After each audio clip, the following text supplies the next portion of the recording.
dans le prochain épisode de Demain nous appartient. Tandis que l'étau se resserre autour de Sacha, la présence de Bénédicte met William mal à l'aise.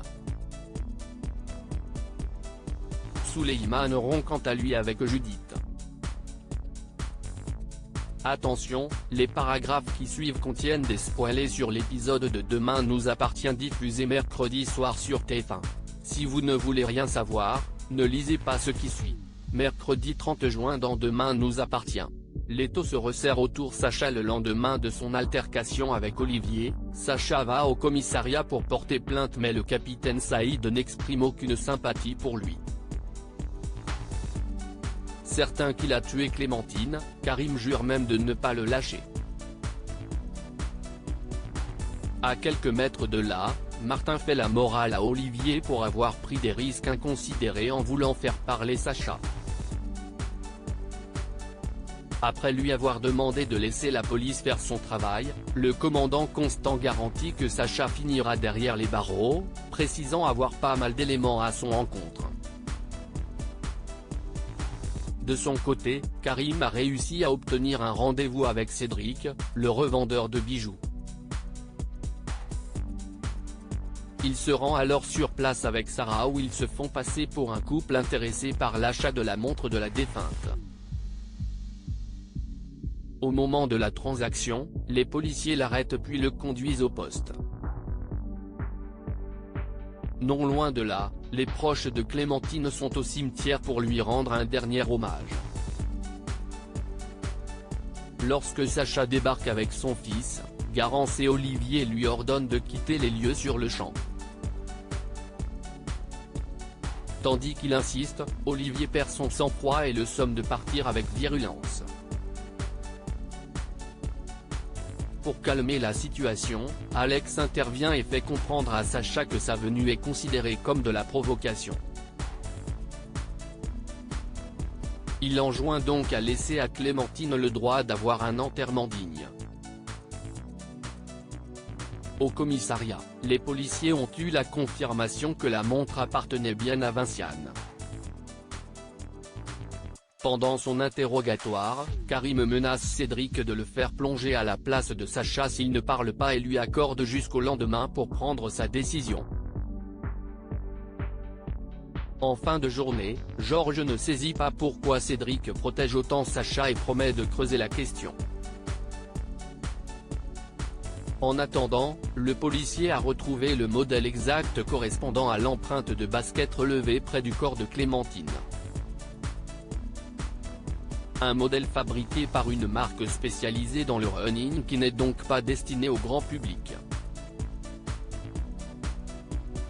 Georges décide alors de vérifier qui a acheté ce modèle dans la région dans l'espoir que Sacha apparaisse dans la liste. Et il pourrait bien parvenir à ses fins puisque c'est Gaspard qui les porte au pied. La présence de Bénédicte met William mal à l'aise. Aurore est de retour à 7 pour le plus grand bonheur de William. Prévenue par sa fille de l'arrivée de Bénédicte, la policière voudrait apaiser les tensions autour d'un déjeuner en famille. Même s'il n'en a aucune envie, William finit cependant par changer d'avis et rejoint sa femme. Aurore essaie bien de le convaincre de mettre les choses à plat avec sa sœur pour régler leurs problèmes mais il n'y voit pas d'intérêt. En l'absence de ses parents, Manon passe quant à elle du temps avec son cousin. Tandis qu'elle cherche à savoir s'il est pressé de reprendre la mère, Dorian fait remarquer qu'il n'y a pas tant de bons côtés que cela dans sa manière de vivre et ajoute qu'il aimerait avoir la même vie que les gens de son âge.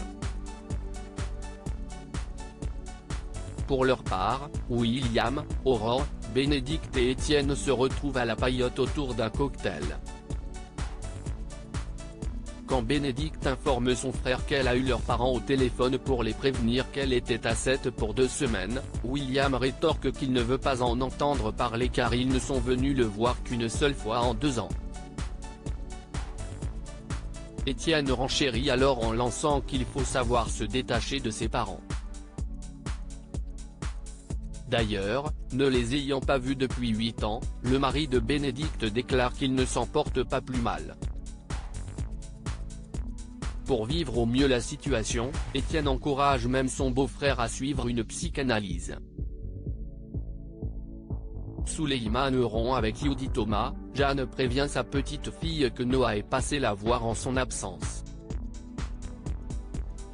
Convaincue qu'il lui tourne autour, Jeanne la met en garde et signale que le jeune homme est sorti avec une femme plus âgée que lui.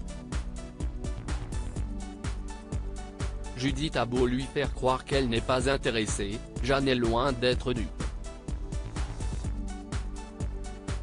Plus tard, Judith croise Noah à la sortie du mât. En retard pour son rendez-vous avec Souleymane, elle lui demande de la déposer en moto au Spoon. En les voyant arriver ensemble, Souleymane perd rapidement son sourire. Sentant clairement qu'elle est de plus en plus distante envers lui, le fils Myriel la pousse à lui dire la vérité. Dos au mur, Judith admet qu'elle étouffe.